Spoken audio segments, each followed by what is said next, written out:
Is that, the new paradigm of Star Citizen is you can go to all these planets, you can explore all the planets. We're not just going to have a cutscene to go down to the surface and have a very limited landing area. So the old ArcCorp, you basically were in a sort of well-detailed first-person small level, and everything outside of it was sort of a, it was basically faked.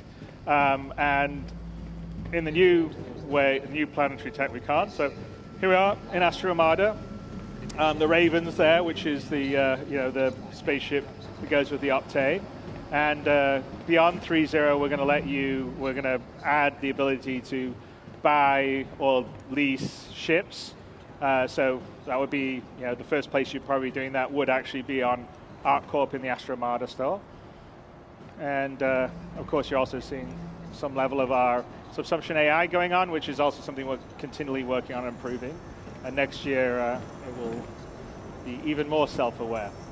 Right, let's head out.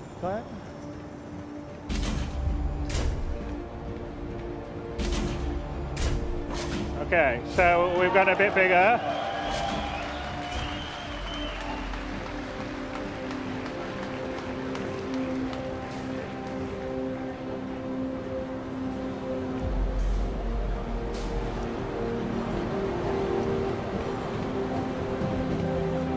The big difference with ArcCorp that we have now is that there isn't really a skybox. Everything is real. So, well, not real, it's digital, but it's there. It's a digital thing. So let's just head through the main plaza of Area 18 here at ArcCorp, which, like I said, you guys will have known from the social module, although it's quite a bit different than it was in terms of scope, scale. Obviously, you can see a lot of the advertising and vibe stuff.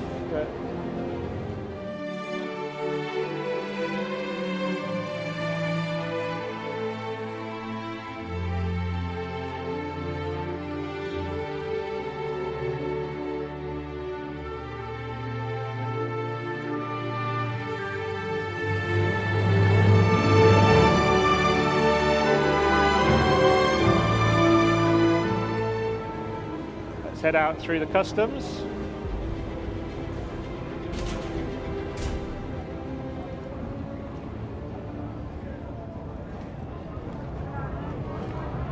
You're clear. Move along. All right, let's go.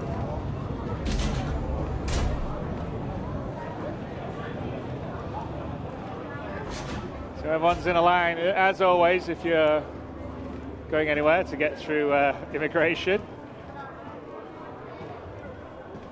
Here we go, the main flying pass.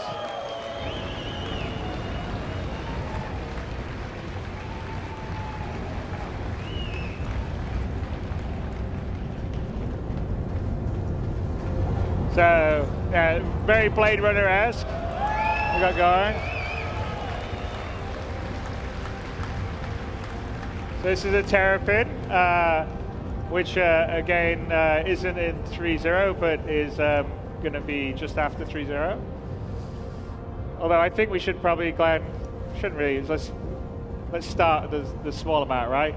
The new Aurora, perhaps.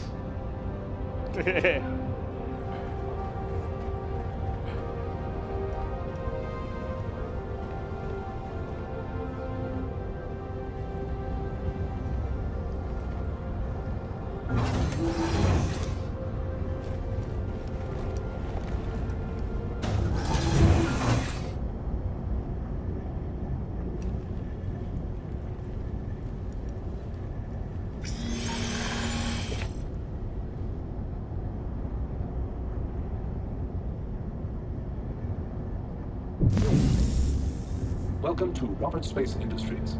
Enjoy the ride. System check. Engines are on. All right, let's take off. Let's go flying.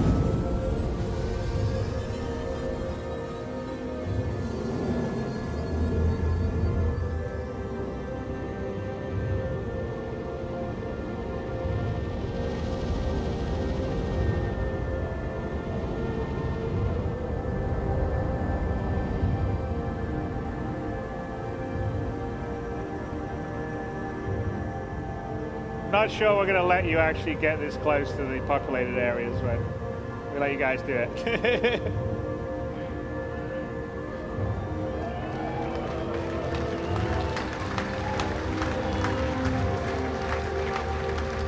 Landing gear raised.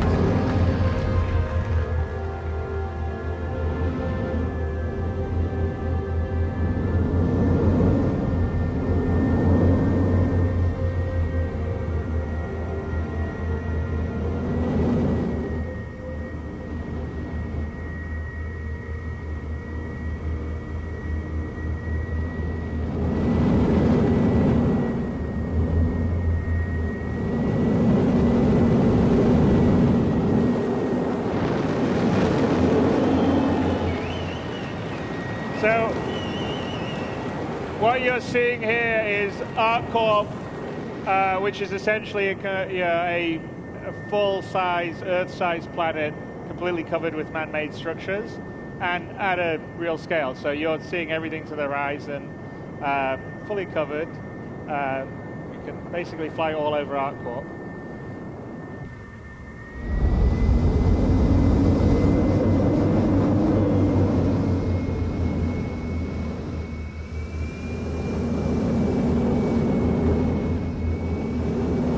So you can see up in the distance another city club. So that up in the distance is area 17, and we're flying over the suburbs now. So this is pretty much Coruscant.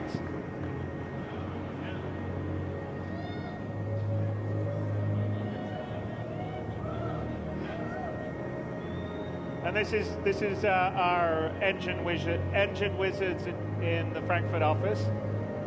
Who's doing this? So Marco Cubetta and Alex Ramotti, who will be out here in a bit. And actually area 17 over there is about 25 kilometers in the distance.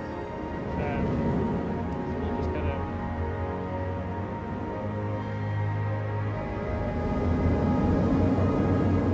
gonna head over to it.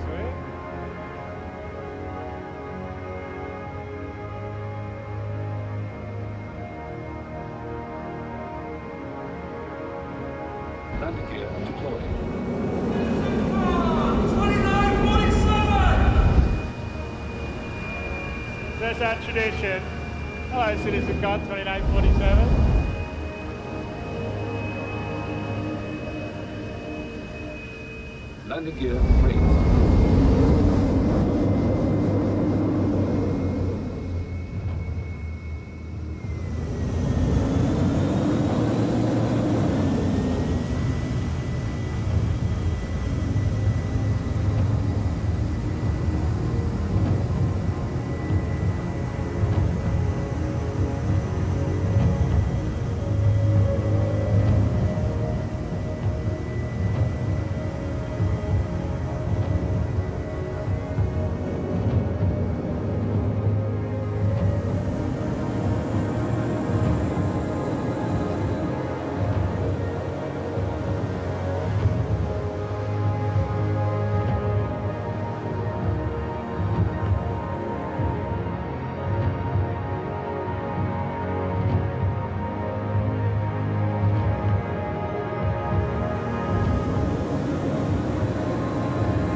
Longer term, that we're going to be building on our bigger, more populated planets, multiple landing zones. So Area 18 is one of them.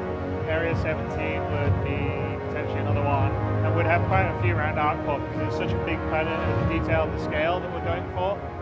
We sort of feel like it has to be more than just one landing zone or two landing zones and then nothing else on the rest of the planet. So it has to feel believable at the scale of our universe. And that's always quite a challenge, but some of the technology that we've been building is allowing us to do that, as you can sort of see from the visuals that we're flying around here, where we literally have a planet covered by a city.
So ArcCorp is one of our planets. Let's gonna head up to space, I think, here in a bit, Glenn. We can have a little view of Area 17 as we go beside it, though.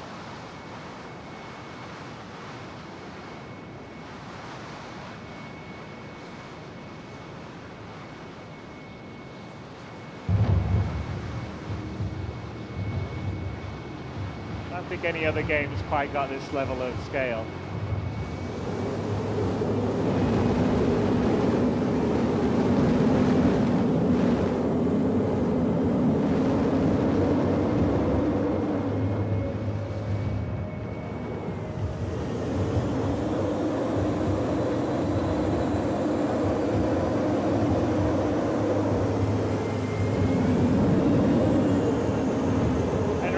And that little the red cluster you see up there is actually the Pyro system. So when we leave Stanton, that will be one of our destinations.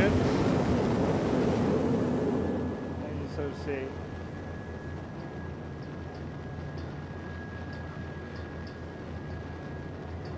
Yeah.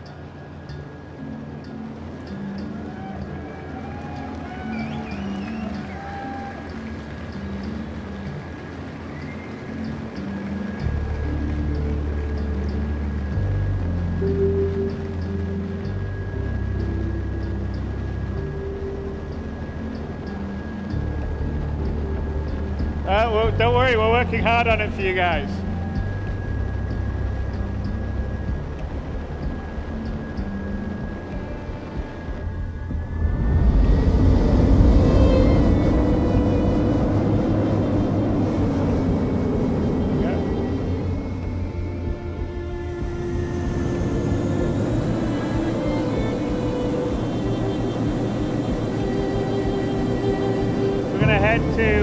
One of the space stations in orbit around ArcCorp.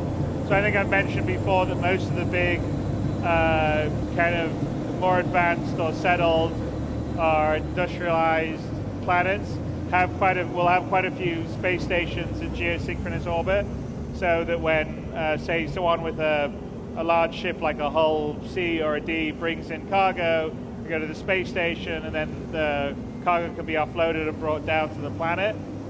So we're just going to head to one of them. It's built using a new modular space station setup, and it's actually beyond 3.0. You're going to see a lot of space stations and variety, and we'll talk a little bit about how we're going to put them together and build them up around the Stanton system and the other systems as we expand out.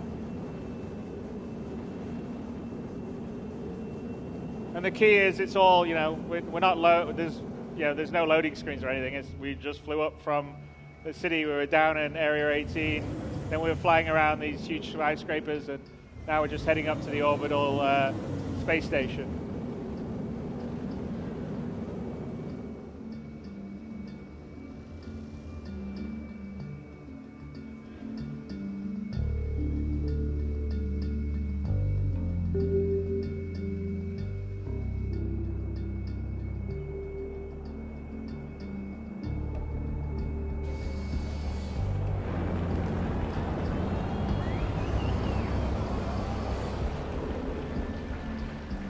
Glenn's just showing off.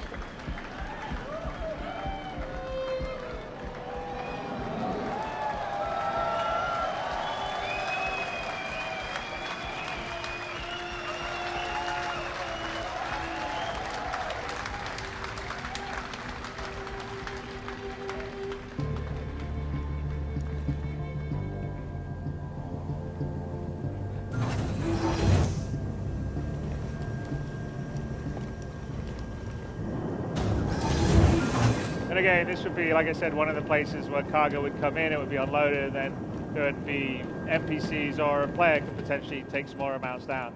But to give you an idea of this is, the beauty of the sort of Star Citizen 64-bit precision is like we fully, it's all there. We're up here on a space station looking down on the planet.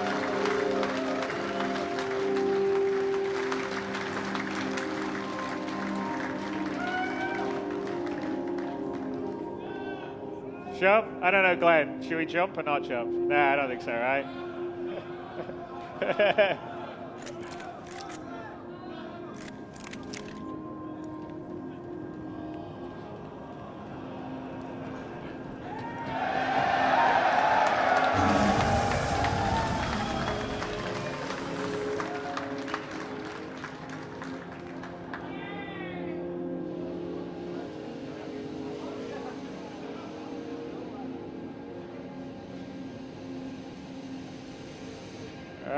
Let's get back on the platform.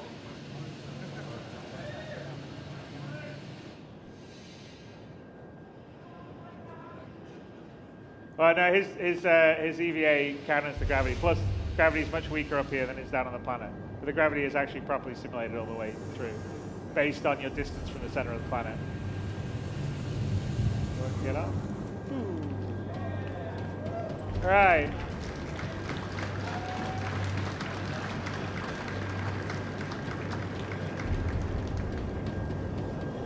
So inside these are all got interiors, and in fact, we'll show you kind of how we build them in a second. But yeah, just give you the idea of the scale, because this space station didn't look that big from a while ago, and of course, see how big it is now that we're up close. And if we go through here, there'll be an elevator we get through on the other side that would get us into the atrium. So we'll show you a bit of that in a little bit. Let's kind of continue on with our journey. A few moments later. So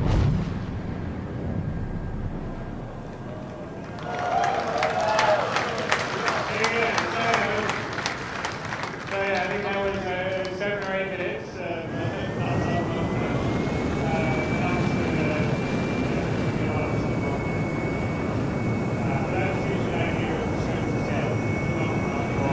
Flew out, went to a space station, looked down at ArcCorp, then quantum travel, flew through the space. We haven't done any loading. It's all in the same star system.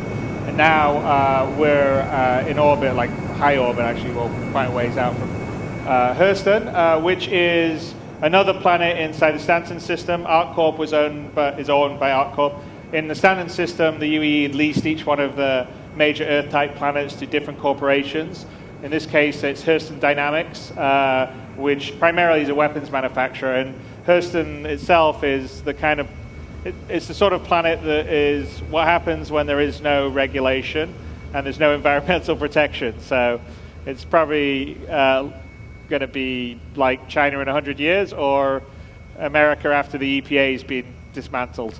So let's just head down, and this will be an example of a different style of planet and ecosystem biome. And we're still early days on this, because obviously we're still getting 3.0 out views of the environment, and the sort of procedural planet team have been working on ArcCorp and Hurston, because they finished all their 3.0 stuff, and we're preparing for the next major release, all this stuff, but there's still a ways to go. So remember, all this is work in progress, and it'll be a lot better and cooler when you actually get your hands on it in the future. So we're just gonna do a short distance quantum travel. So we actually we have 2 kinds of quantum travel in 3.0 and beyond. One is a long distance one, like the one we went between ArcCorp and Hurston, between major celestial bodies. And then we have short distance quantum travel that allows you to navigate around or circumnavigate large celestial bodies. So like here, we're just going to come much closer up to the kind of sort of low orbit gateway into Hurston. So I'll let Glenn take us down with his consummate flying skills.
Yeah, so you know, the German engine team that does all the procedural planet stuff has been adding obviously a lot of stuff to the procedural planet tech. The oceans have all been ported over to GPU, and ultimately we're not doing it here, but you know, there actually has. If we get low enough, you'll probably see it's full wave simulation. And we get low enough, we want to have the thing where the wake from the ship creates waves. That's not in yet, but we will be doing that at some point.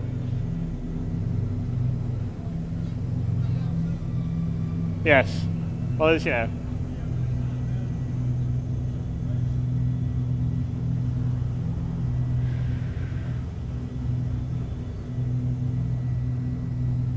But we're heading in our way to Lorville, which is the main landing zone on Hurston. So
and as we sort of build this out in the future, there'll be a lot more sort of mining infrastructure. This is basically an area that Hurston sort of strip mined for all the minerals and creating its weapons and its sort of factories that we'll get to in a bit.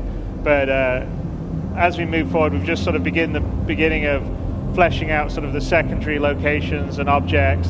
We're going to add things like, you know, big, you know, macro vehicles that would be excavating dirt and stuff, and give it a lot more variety, because Hurston's going to have quite a few more ecosystems than we're showing right here. But let's head up towards Hurston. You can actually see in the distance the big Hurston Dynamic. It's sort of like the Tyrell building from Blade Runner. So that's the main area, and actually when you land in Hurston, that's where you're likely to land, and it has all these beautiful shops inside, and it's all nice, but the outside of it's all kind of smog and factories and polluted air. So let's fly up through.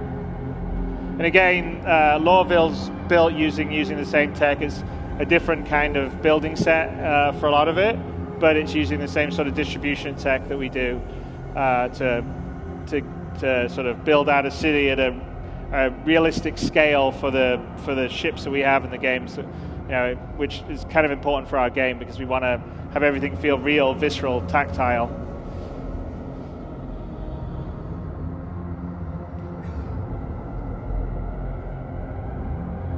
And you can sort of appreciate just the sheer scale of these planets, because, you know, off in the distance Hurston didn't look very big, and now we're flying through it, and you know, it's you know, these are pretty tall, big buildings.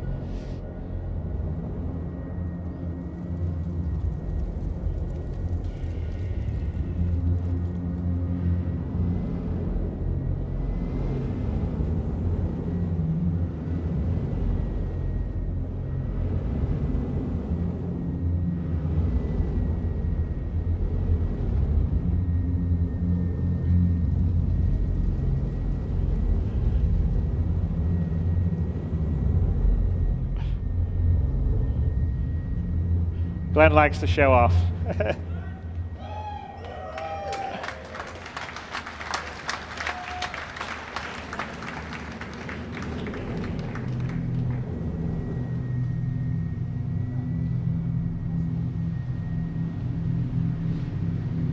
So let's sort of head to the outskirts outside the city, because we want to sort of give you a sense of kind of what it's like in the ecosystems outside, and then also the sense of scale that you get. Because when you're flying around, you're moving pretty fast. I mean, we're flying at a pretty fair clip relatively. I don't think they'd like you flying around, say, Frankfurt at this speed, just above it. But to give you the sense of being able to fly over a planet and then get down on the ground, it's all seamless and also all the details. So we'll just go out here beyond the main city areas and find a landing spot. Landing gear deployed.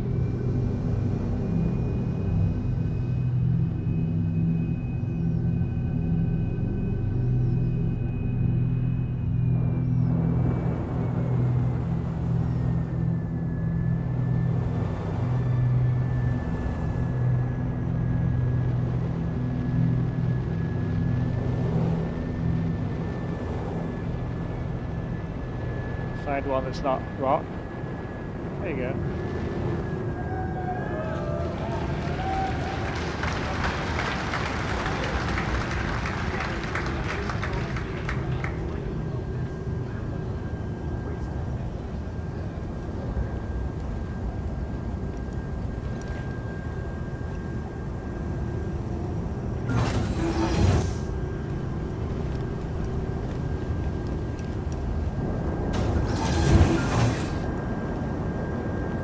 So here we are, we're down on the ground, and actually you can sort of see the large structures off in the distance, which maybe didn't look so big when we're flying over them, but really actually are quite massive. And this is kind of like the kind of tundra area outside Lorville. And let's go for a little run.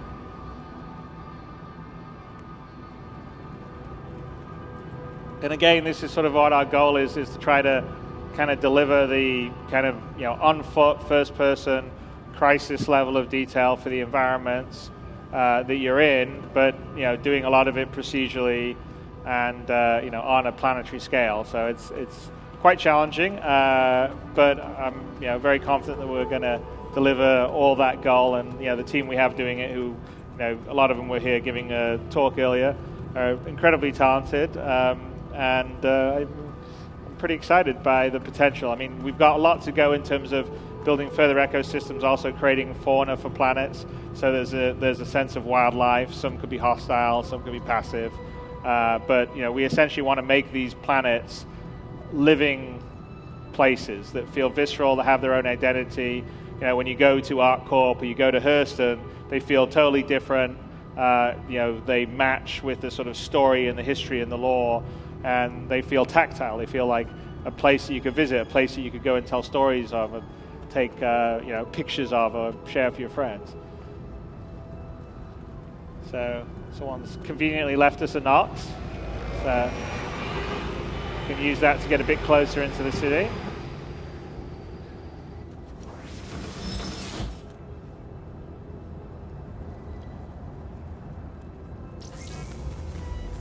Systems activating. Systems on.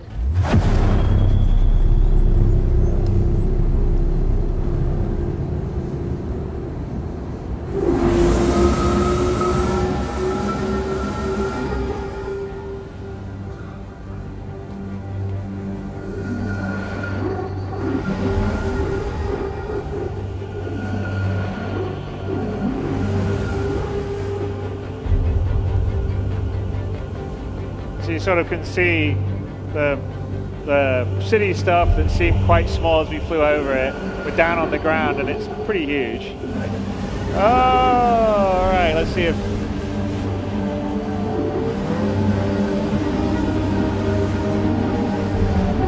Oh! Glenn, you're just showing off now.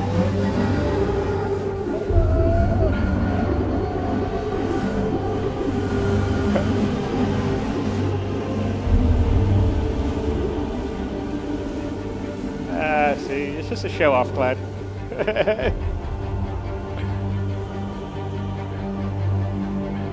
I don't think it's that good of a show off.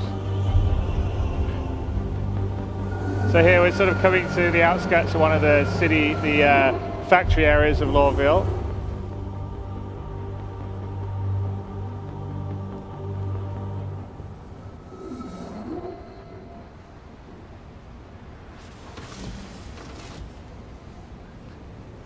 Right.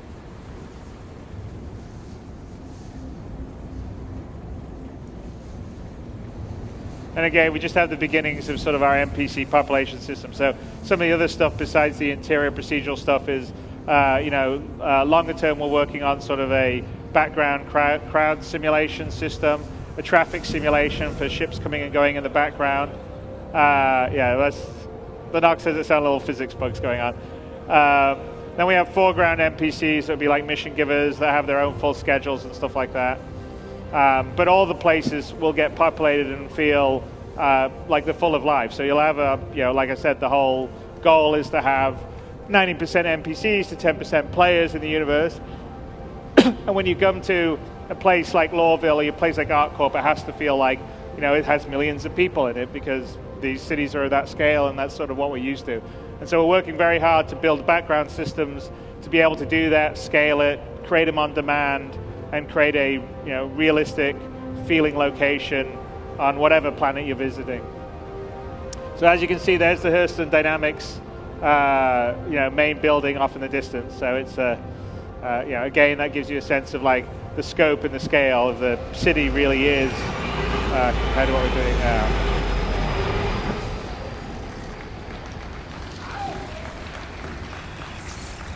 And as I said, one of the things we're working on is fauna. So